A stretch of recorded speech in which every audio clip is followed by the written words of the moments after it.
Great. So if you don't know me, I'm Abra Lyons-Warren. I'm the Director of Cross-Sector Initiatives here at CLAFA, and I'm also the Director of Housing Is. I'm sure all of you, since you've made your way to a Housing Is working group webinar, know that we are an effort to promote the idea that housing is that critical platform, right? It's stability that individuals and families need to be successful, but it's not totally sufficient on its own. And so for over a decade now, we've looked at how to improve how housing intersects with other areas like health. And today, of course, we'll be talking about Medicaid. I will introduce our speaker in just a moment. But before I do, would love to just let everyone know that our annual Housing Is Summit will be taking place in May. You should have received a save the date in a little bit. I'll go ahead and put a link to that in the chat. We will be launching registration in January. So I hope that everyone is able to join us for that. So as I mentioned, today we'll be talking about Medicaid and leveraging those services. And I know some of you are deeply steeped in this work already, and I'm excited to hear from you. We will have time at the end for discussion and questions. And for some of you, this is newer work. So really pleased to have the expertise of our speaker today. So if you don't know her, Marcella McGuire with the Corporation for Supportive Housing has been a longtime partner with Housing Is and CLAFA and is a great health and housing expert. So really excited. She'll be talking more about CSH's Medicaid academies. But for places where, you know, that hasn't launched in your state or you don't have an 1115 waiver, I still think there's a lot of applicability. And so glad to have you all join in. And please utilize this opportunity to ask Marcella all your hard questions. So with that, I will turn it over to you. And then Marcella, yeah, just let me know when you want me to advance slides. That sounds great. Thank you. Because I can read an 1115 waiver, but I couldn't figure out how to advance slides in Zoom sharing because we all have different skills. Good to see everybody this afternoon or this morning. For our West Coast friends, thank you, Abra, so much to you and to CLAFA and the Housing Is team for giving us this opportunity to talk about services financing in the upcoming year. As Abra said, my name is Marcella McGuire. I'm with Corporation for Supportive Housing. I lead our health and housing work nationwide. I've also got two of my colleagues on here, Lawrence Vinson and Nicole Brookshire. So Nikki, so if either one of you just want to kind of come off mute for a minute and just say hi, I think that would be great for folks to see you as well, because we are a team doing this work. Lawrence, I see you. Good afternoon, everyone. I'm Lawrence Vinson. I'm on the national consulting team, and I work with Marcella around Medicaid. Hello and welcome. Happy Tuesday, everyone. Nicole Brookshire, National Consulting Director for CSH. I go by she, her, and Nikki, and glad to be here today to help support this conversation. Welcome. Thank you both. All right, so next slide, please. I think this is just, introduce myself. And if you're not familiar with CSH, Corporation for Supportive Housing, we're a national nonprofit, we're CDFI, and we work to advance solutions that use housing as a platform for services and good health. So next slide, please. Again, I like the chat. This is not that big a group. As Abra said, please let us know where you are, because this work, Medicaid work, is state by state work. So it's really critical that ask questions and let's have that conversation. But know that if I said, if I gave you an answer for, if I gave Rachel an answer from Minneapolis and somebody else came in and said, I'm from Nevada, the answer I gave Rachel may not be the same answer that I would give Dan in Louisville. So this is very much a state by state conversation. Hi, Katie. Good to see you. Or to see you in the chat. And so that's part of this conversation. We'll talk about what the potential and the possibilities are here. So it's really important to know where your state is and where your state is in regard to this work. So next slide, please. Love the good folks at Sonomas. Welcome, Jody. So also would love to see people put in the chat, what's your housing authorities? I know that's not everybody in the audience, but I know it's probably the majority. What's your housing authority's current status about services in regard to your residents? And there's a couple of options here. Pick whatever option you have. One, you've got housing authority staff that, you know, they're part of your team and they're part of your direct team, and they deliver supportive services to many of your residents in supportive housing developments and older adult developments, in all kinds of specialized and just general developments that you have. So Jody's saying a mixed fall of the above. Your housing authority also might contract with local nonprofits to do supportive services, to deliver those services. That's another model. You may do a mix of both. 1 and 2, we got to see there. That sounds good. Your housing authority might have an MOU, a memorandum of understanding, with a local system, with a primary health care provider, with a behavioral health services provider, with care coordination services, with aging services. You have an MOU with a local system to fund those services. So it's not out of housing authority funds. It's out of, you know, those funds use those services. Use service coordination, say from your local AAA and aging. These are all opportunities that you have, and we can talk about in regard to services. And then we're even seeing, I don't know if we've got anybody from Home Forward on here in Portland, or Clay County, Minnesota, but they are housing authorities that are actually billing Medicaid for direct services. So there are housing authority staff that are actually doing the billing, or you may have a mix of any of the above. So I don't think I see anybody with a 4, but I see 2 working towards 1 and 2. They contract, Wilson contracts with family service providers, a lot of people doing all this mix. So I think this is really helpful. There's all different ways you all understand for your housing authorities the need for supportive services, need to help keep people in their housing, need to help people keep people healthy and part of their vibrant part of their communities, etc. And services are a real critical part of that. And there's a number of ways you different do that. But we also know that unfortunately the housing world operates very much from a scarcity place. And if you have other opportunities in order to both expand services, that could be really helpful to your challenging bottom lines. So that's where today's conversation comes in. Next slide, please. Thanks, everybody, for jumping in the chat. So what problem are we solving for? That's where I always start, because these conversations go off the rails when we're solving for different problems. What we see is that multiple different systems are attempting to serve the same people. So you as a housing authority are housing many of the lowest income people in your community. Many of those people will be Medicaid. That's the healthcare coverage for Medicaid for low income people in this country. They will be Medicaid members. They should, or they could be. Those people should get primary care services. We all should get primary care services. Many of us need behavioral health services as well, meaning disability and aging related services, other social services, childcare, education, employment supports, all of these things. And then you in a housing system or a homeless provider is also doing that. Multiple services are working with the same people, and multiple services in the same geographies are usually not coordinating. All of these services have grown up with their own funding, their own silos. They don't work together at all. Healthcare recognizes that. Healthcare has more and more data that shows that if people don't have stable housing, if people don't live in safe neighborhoods, if they don't have access to healthy food, then it's harder for them to stay healthy. And that's the priority of the healthcare sector. So this is trying to coordinate. And the two terms you may not be familiar with if you come from the housing world, this coordination becomes what healthcare calls whole person care. So it's not just how do we help Marcella stay healthy from a physical point of view, but from a behavioral health point of view, from a social point of view. How do we help her stay stably housed? In that whole person care coordination, moving beyond that just healthcare focus and coordinate all the services that might be needed at different times and as evolving needs over time.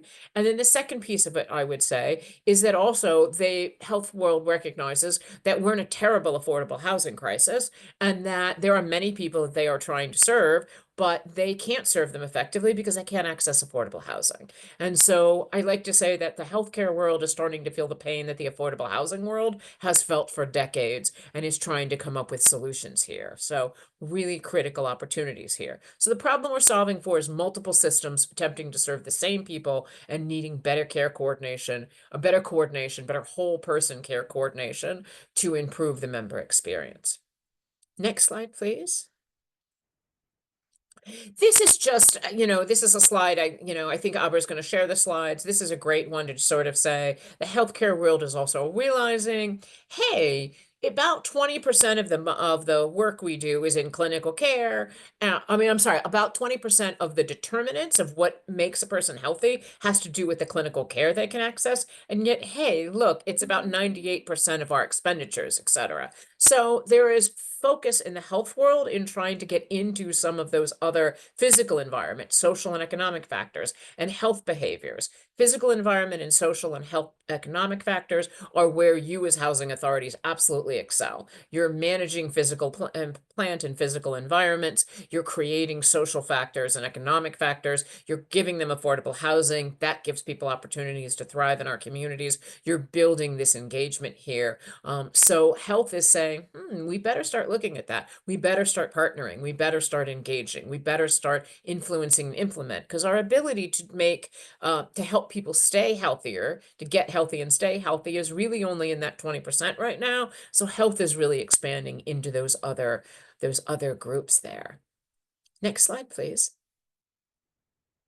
So the language we've seen in the Biden administration, which as we know is in its waning days and not clear what our language will be in the next Trump administration, is this whole person care strategy, looking at not just the individual clinical needs, but the broader economic and social needs.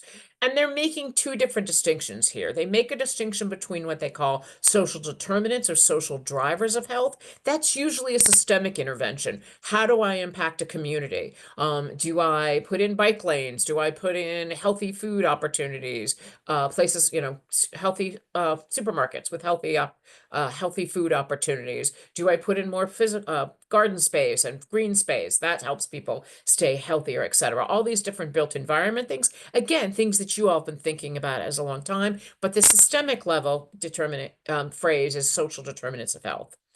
Or social drivers of health. If you're looking at it from an individual perspective, we've called that health-related social needs. And that's the term that Medicaid is using for their services under this broader than just housing work that we're going to talk about today.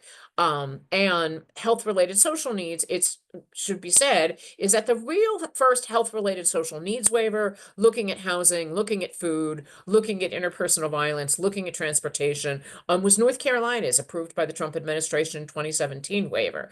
So we're hopeful that there will be some engagement with this in the upcoming Trump administration.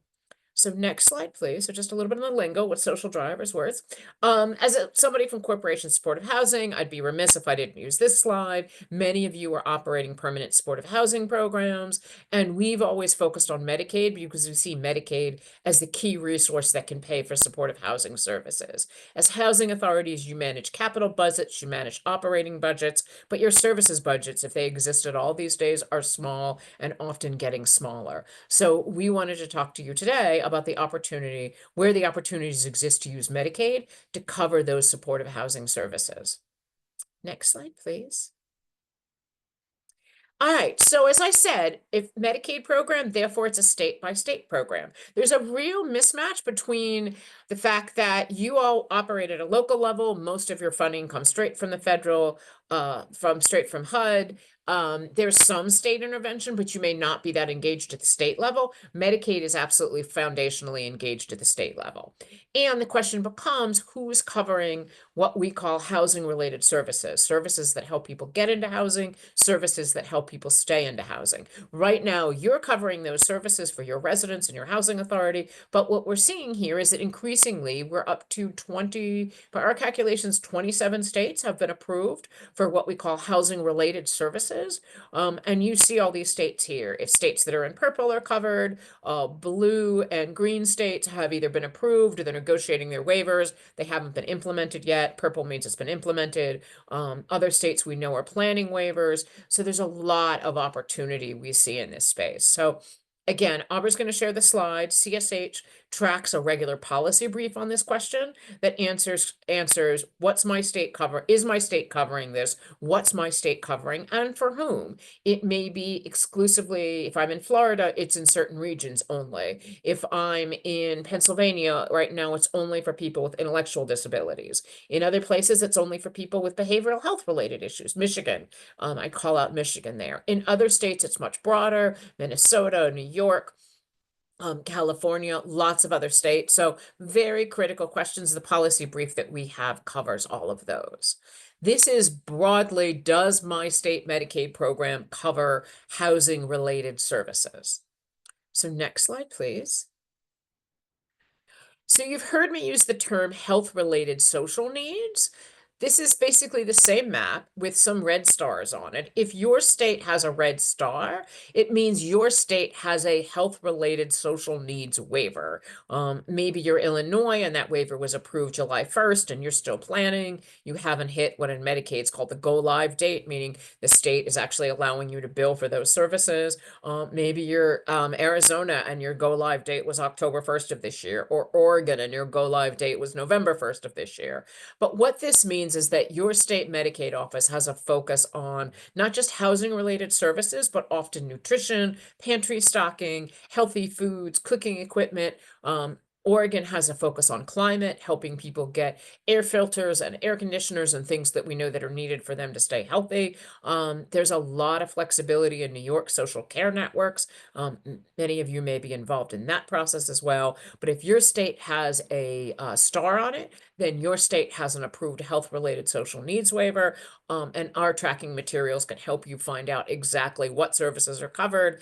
Is there overlap between what you already do, and is there potential to grow, enhance, and grow the quality of your program? Or services maybe that you know your residents need, but you can't afford to offer them right now? Are there partnerships you can create to make sure that those services are offered? So next slide, please. There are also a focus on, and I want to highlight and thank the Legal Action Center for using their map here. There is a focus among Medicaid on reentry services, including health-related social needs services. So helping people who are leaving incarceration, often leaving 30, 60, 90 days before, using Medicaid to pay for their healthcare services for that, and then shifting those services into the community when people are released.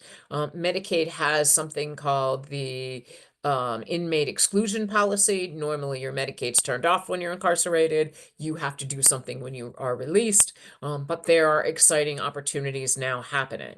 I will also say that all of these waivers have often what are called reinvestment plans.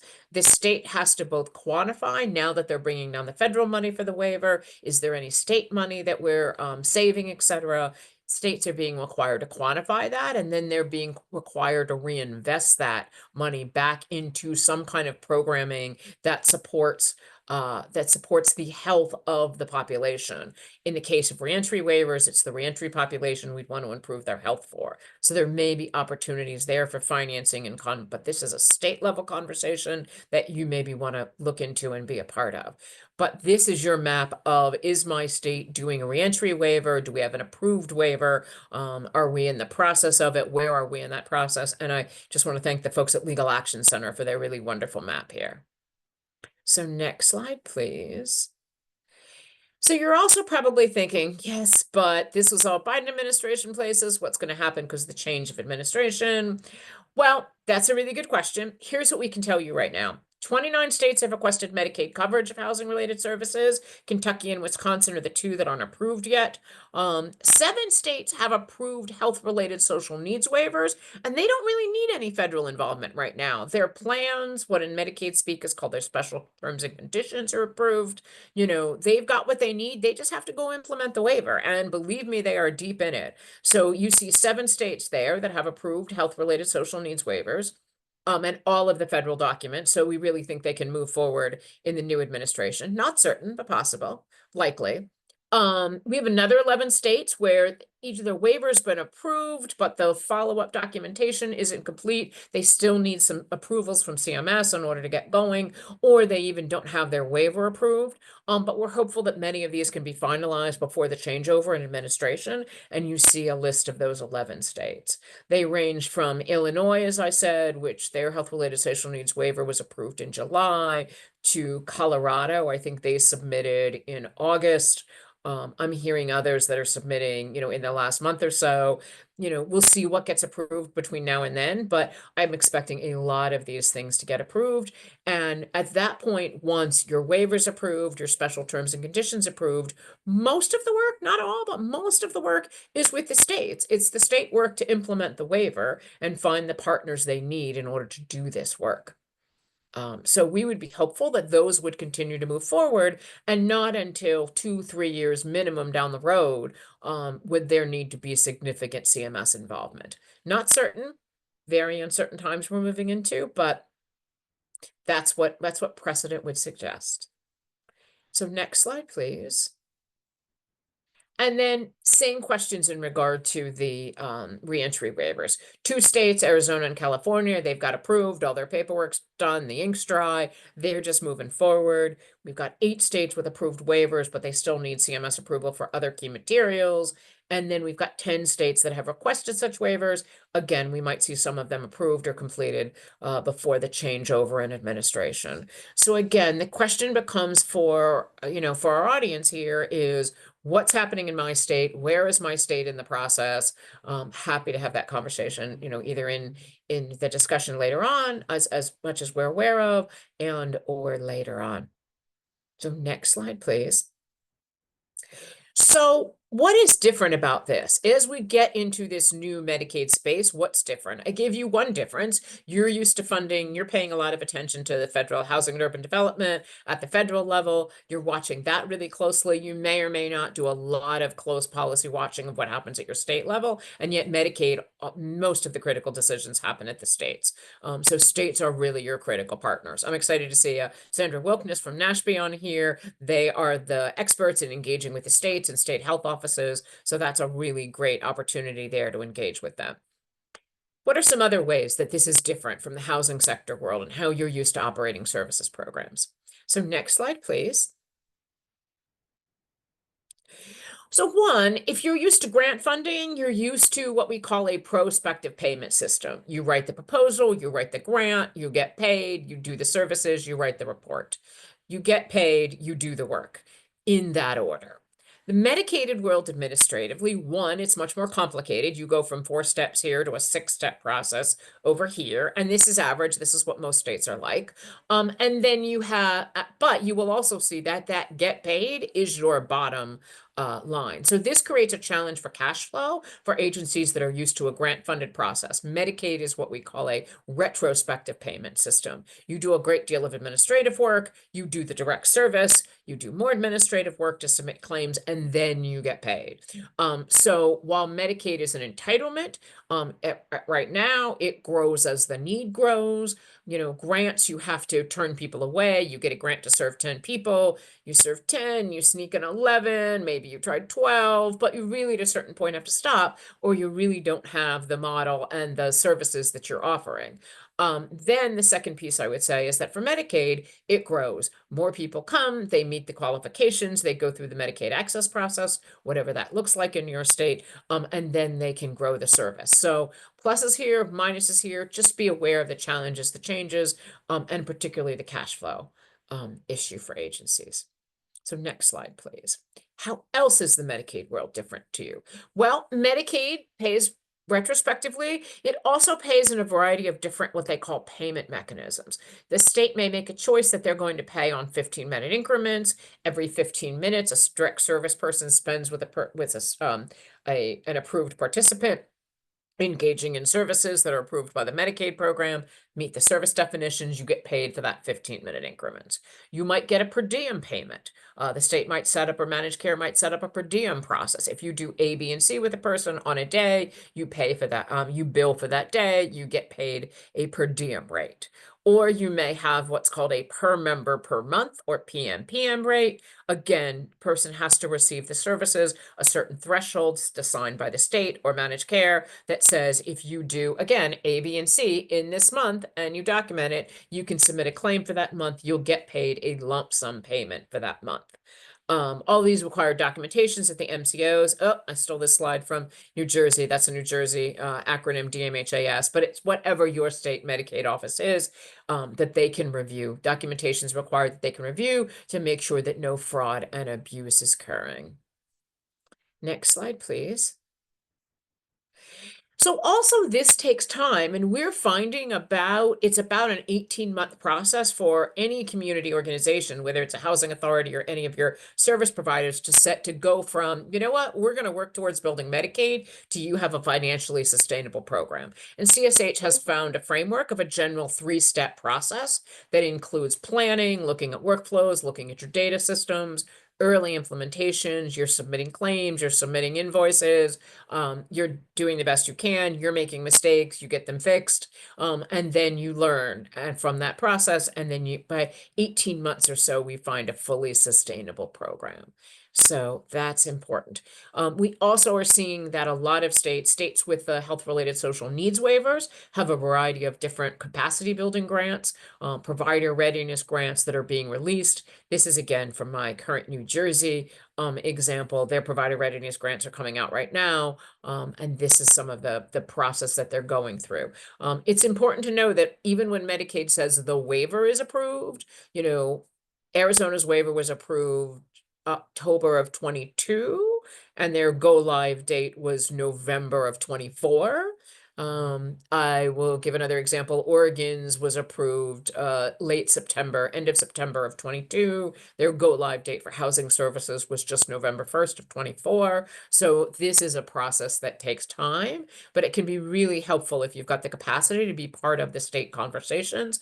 If this is something both that you're going to pursue, either from your agency's perspective, from your provider networks of social services providers perspective, what the healthcare world is calling community-based organizations or CBOs. You'll see that acronym everywhere these days, et cetera. And being a part of that process. It takes time, and it definitely takes some clear decision making and vision to sustain that over time. So next slide, please. So how do I capitalize on this opportunity? What's different? This is where Abra said we're going to talk about some of the resources that CSH offers. So next slide, please. So CSH has a Medicaid Academy. We do this, we at times do this as 8 virtual sessions over 4 weeks. We do self-paced courses. We do technical assistance, how to implement your state's new benefit for services funding. This is targeted to agencies that have zero understanding of Medicaid. They're starting from scratch, and they are building their infrastructure. This may be something your housing authority can benefit from. This may be something that your provider network can benefit from. Whoever is an agency that is starting from scratch with Medicaid, this is really, really helpful to them. If your agency is not starting from scratch, but sort of in the beginning, not a more sophisticated agency, pieces of this might help as well. We very much tailor this both state to state. That's essential. But I will also say that we tailor it to our audiences as well. So next slide, please. And if you are in any of the following states, you are in luck. We have already done this work. We've done the tools, we've done the trainings. So if you're in California, Minnesota, Washington, D.C., North Dakota, or Washington State, this material is already up. Again, we'll share the slides. These are all links to where all of those materials are. We're happy to help and support you. But also, if you just want to take these materials and run with it, train your staff, move your processes there, then go for it. There is much more work out there to be done with more housing authorities than CSH has the capacity for, and we're engaging consultants as well to help your agencies make this transition. So if you're in luck in the following states, go for it, run with it, let us know how it is, but very helpful. And next slide, I believe in 2025, we are developing it for at least 3 other states, for Arizona, for Illinois, and for New Jersey. We're in conversation with other states, and so be aware look for that as well. Be in touch with us, or this will all be on CSH's. If you get our Homefront newsletter, you'll have that information there. That just comes out monthly, once a month in your busy inboxes, I know. So next slide, please. And so what's covered in this training, the Medicaid Academy training? Provider enrollment. How does an agency enroll as a state Medicaid provider required for all these programs? Participant enrollment. How do you track Medicaid enrollment for the people that you're serving? Services and budgeting using our services budget tool. What does it cost for you to deliver these services in a Medicaid compliant manner? Is that, do you break even at least? Given what states are paying in rates, et cetera, helps you do that analysis. We've got policies and procedures, templates, documentation and billing training, and then how do you ensure quality services? And then each of these trainings also have with tools, all of those other states that I mentioned, California, North Dakota, they have these tools already adapted for themselves for those particular state contexts. And we are developing for the states, Arizona, Illinois, that I listed, a provider enrollment guide. This is literally screenshot by screenshot for agencies, a participant enrollment tracker. How do you know who's on Medicaid, who's not? How do you know what kind of revenue you're going to be generating here? Our services budget tool, policy procedures templates, a billing guide, and a quality service guide. So this is part of what's included here. So again, on the website for those 5 other states, we're developing probably 2 or 3 of these right now under contracts we're working on the next year. But we're hopeful that we can begin to build out this model for the other states that both cover these services and yet help agencies make the transition to bring in those services. So next slide, please. So yeah, Abra, there we go. I hope that's helpful. Great. Well, thank you so much. And I wonder, Marcella, if you'd be willing to drop your email in the chat for Oh, folks. absolutely. Okay. On that one. And please send that out with when you send out the slides. Perfect. Okay, and great. I'm going to add my other CSHers, Lawrence and Nikki. I hope you don't mind as well. Awesome. Team effort. Yeah, so we are recording. We'll be sharing that and also able to share the slides for folks who need or want either to revisit yourselves or share with a colleague. We do have time to ask any questions. And as I said in the beginning, really take advantage of the experts that we have joining us today. I'd also welcome folks who want to share just a little bit more. I know Marcella asked some questions at the beginning. Some of you put some things in the chat, but share a little bit more about what's going on in your community, what's been working for you, what do you have questions about, what's been challenging. Yeah, who would like to kick it off?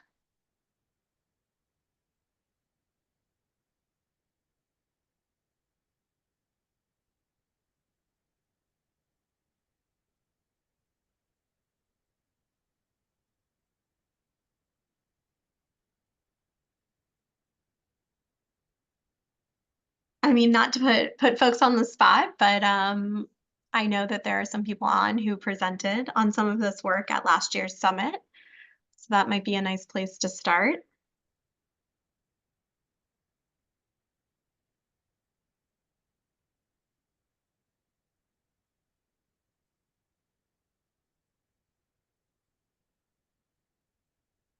If any of my Seattle folks want to unmute for a moment. Thanks, Jessica. Yes. Hello. How would you like me to comment? Yeah, I mean, I think any of the above, if you want to just give a little summary of what you all have been working on. And certainly, I mean, again, this is a friendly crowd. So if you also want to share about any challenges or things on your wish list, right? What are on folks' wish list? You know, a couple things come up for us. So we have an ongoing memorandum, or rather even interlocal agreement with the City of Seattle Aging and Disability Services, who are the approved Medicaid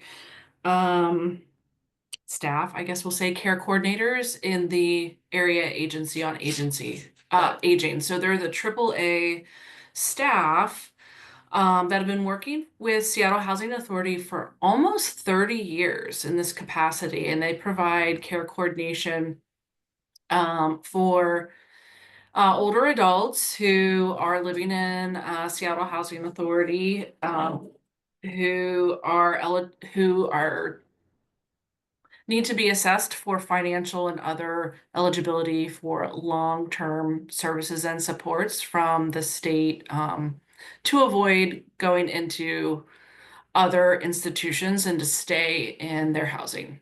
Sorry, I'm trying to like translate the verbiage for everybody and make it like understandable. Not that you wouldn't understand it, but just not use a lot of jargon. So I think one of the most amazing things that we presented on at the conference was how ongoing this relationship is and how strong it is, and the high level of investment in maintaining the care coordinators in our buildings. We always want to increase the amount of time that they're spending in our buildings, but we know that with a minimal investment of time and energy in doing this care coordination, they do leverage millions of dollars for the residents that they work with. So that means that in even a single building, you would have a very small percentage of people that are on Medicaid, but through their proactive work and determining eligibility for folks, we really increase the percentage of people that are on Medicaid and are receiving services. And that has a very stabilizing impact on the buildings themselves, as well as the residents and the staff.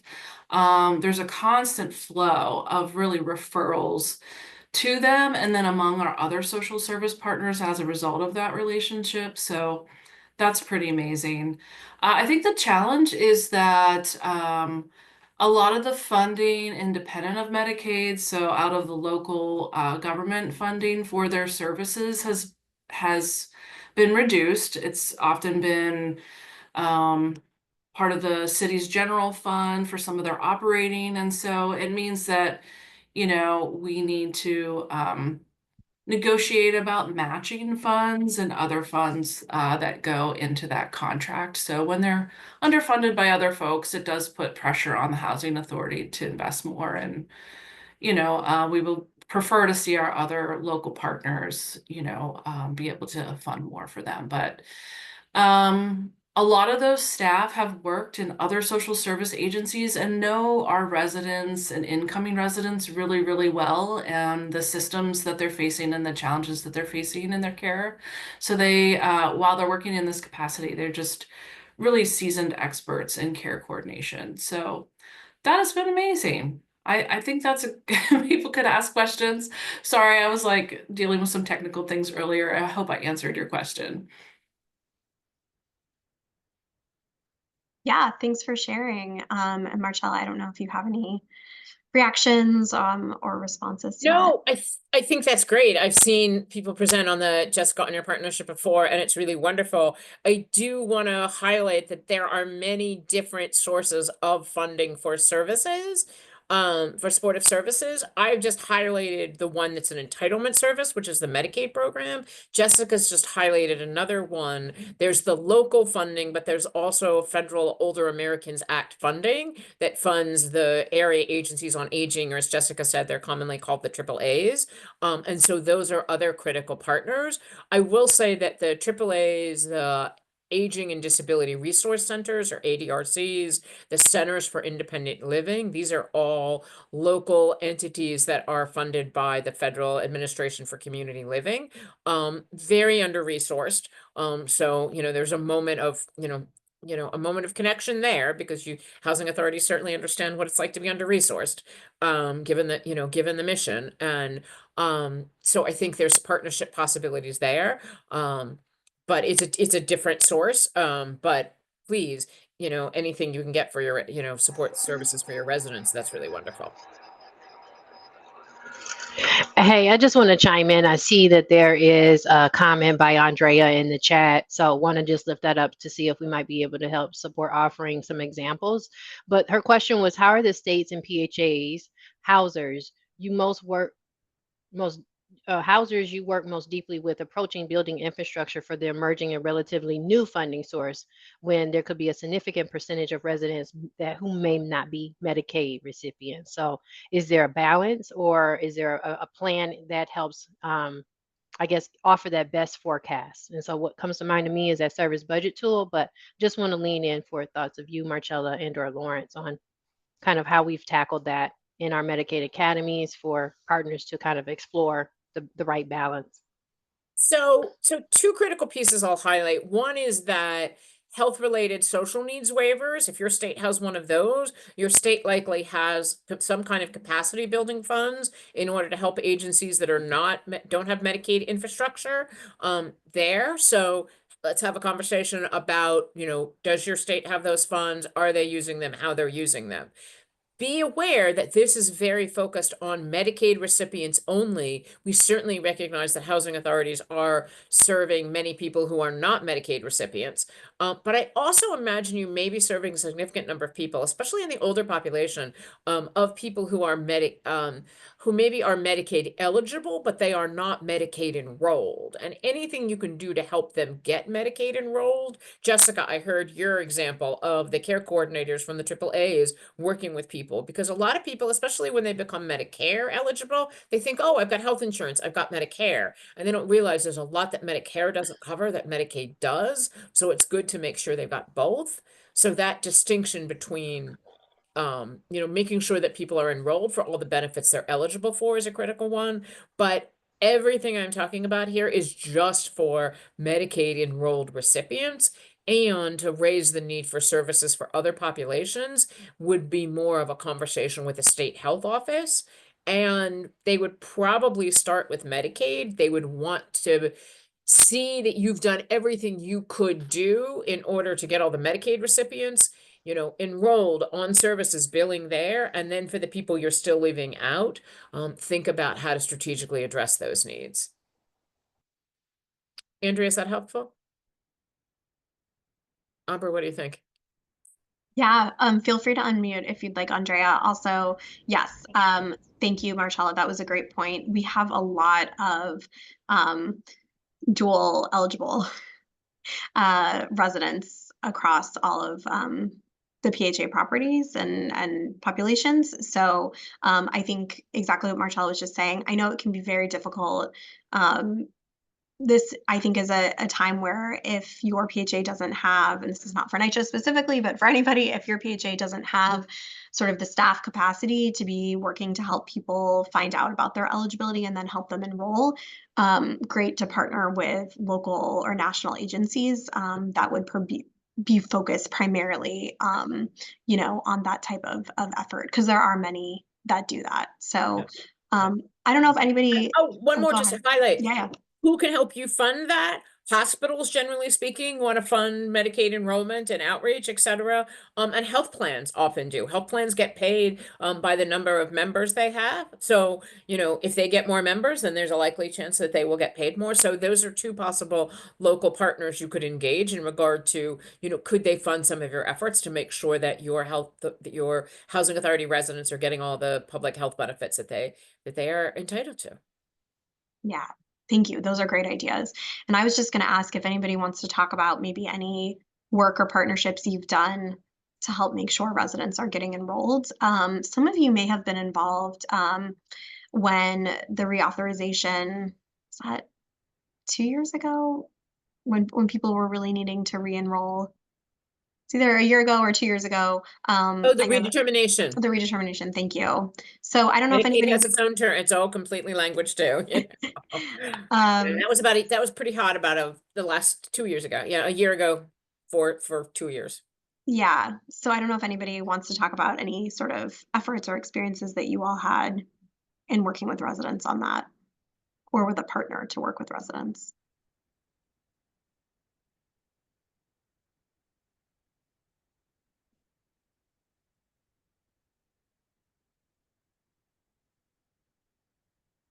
Well, while people are thinking, and feel free, of course, to use the chat as well.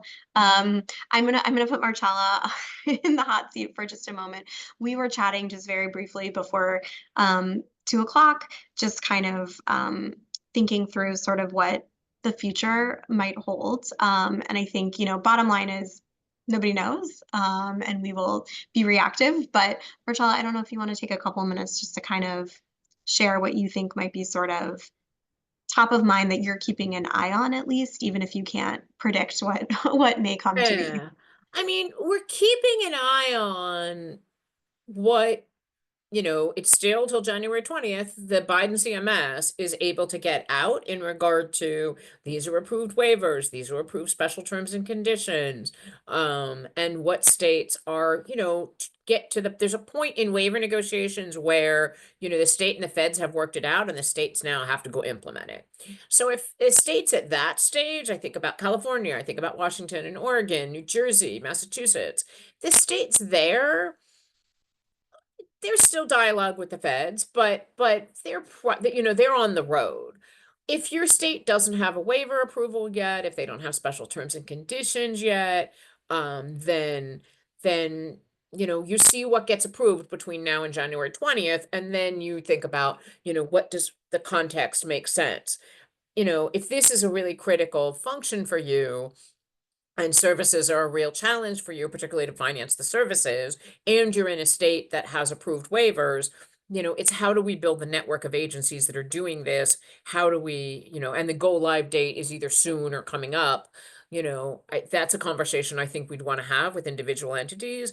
I see NYCHA on here. I hope that you're working with what New York State is calling social care networks, public health solutions for 3 of the boroughs, Staten Island has its own, and the Bronx, Somos, is the SCN there. I think those are all critical partnerships. New York has a process whereby everybody who in the Medicaid program is going to get screened for SDOH, and they will be building partnerships there. And Aubrey, do you want to highlight the great stuff that Rachel talked about? I'm not sure where you're from, Rachel, but that sounds wonderful. Minneapolis. Yeah. So thank you, Rachel. She was just sharing about some efforts that they did, including flyers, text messages. They had partners table to support residents. Yeah, and Rachel noted that it had been a few years since the pandemic that folks had to enroll. And yes, absolutely. That was kind of the big thing with the redetermination, is that things have been put on hold.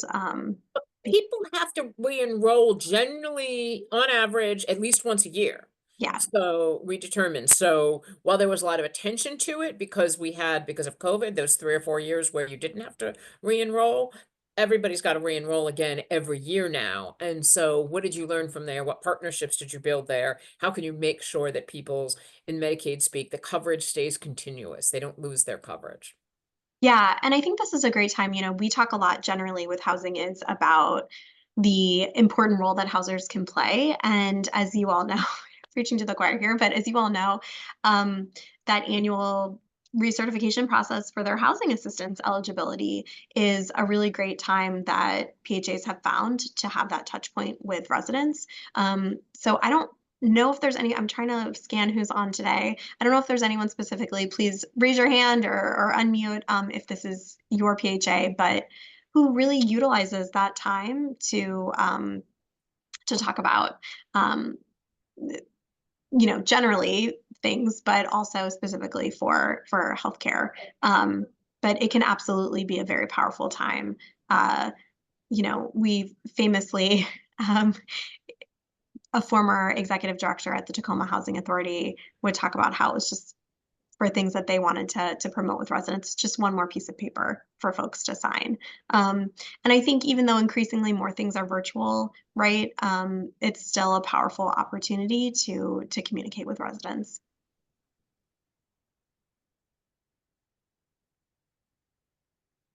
So we have about 5 minutes left, so definitely have time for one more question. If it's out there, again, feel free to unmute or put it in the chat. While folks are thinking, I'm going to go ahead and drop the link I promised, which is for the summit. It's May 1st and 2nd in Washington, D.C.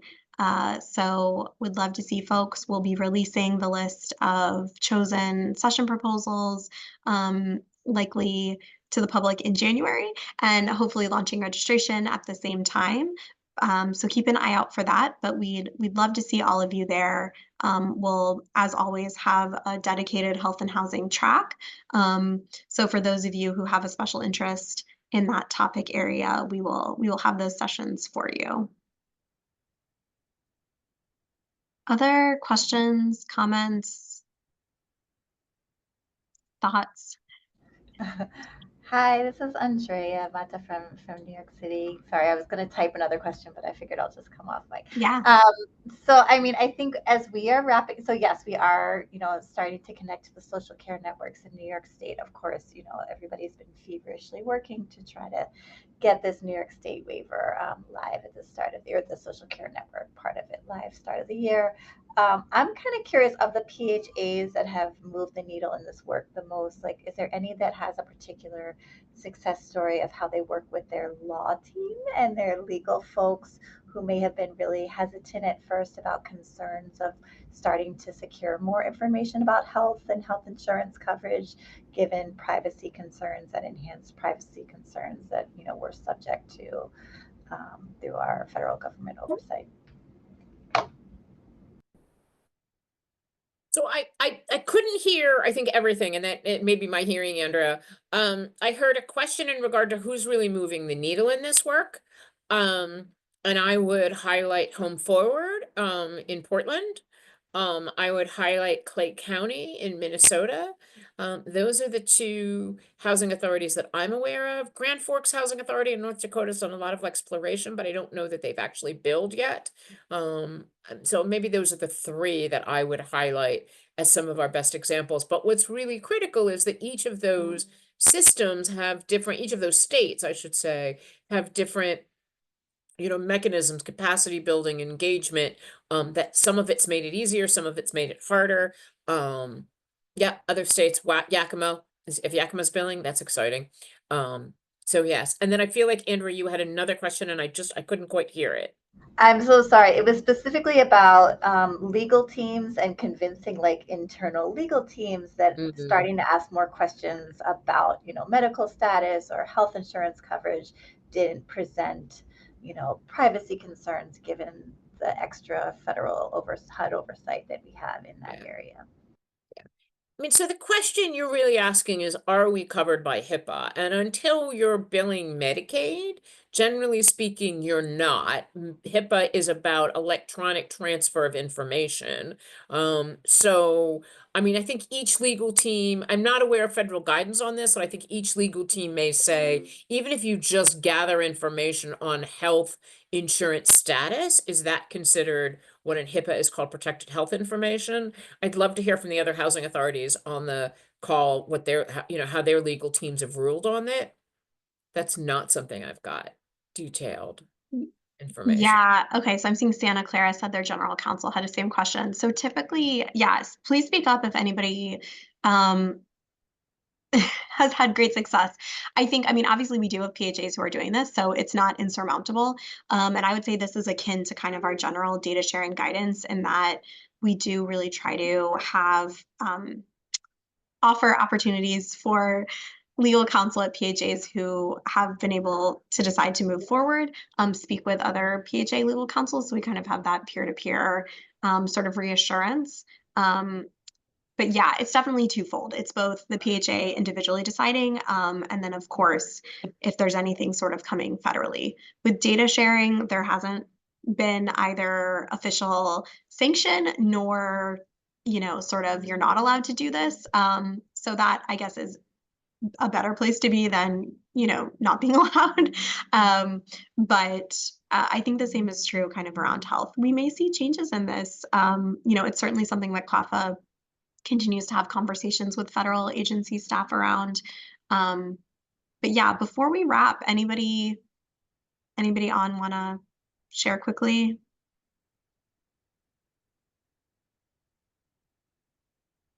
No? Okay. Andrea and Liesl, that's something that kind of in the new year, maybe we can do a quick sort of poll of membership to see if there's any folks that we can direct your legal counsel to talk to. Well, thank you so much, everyone. Really appreciate Marcella and your colleagues joining us today and having your expertise as always. And then, of course, the questions and contributions from folks. This is a topic that we will continue to be very involved in. So pleased we could have the dedicated time today, but this was not a one-off. And again, we'll have the recording and slides available for those who want. And I hope everyone has a great rest of the month if I don't talk to you before the new year. Thank you so much, everyone. Thanks, everyone. Thanks, Alra. Thanks, everybody.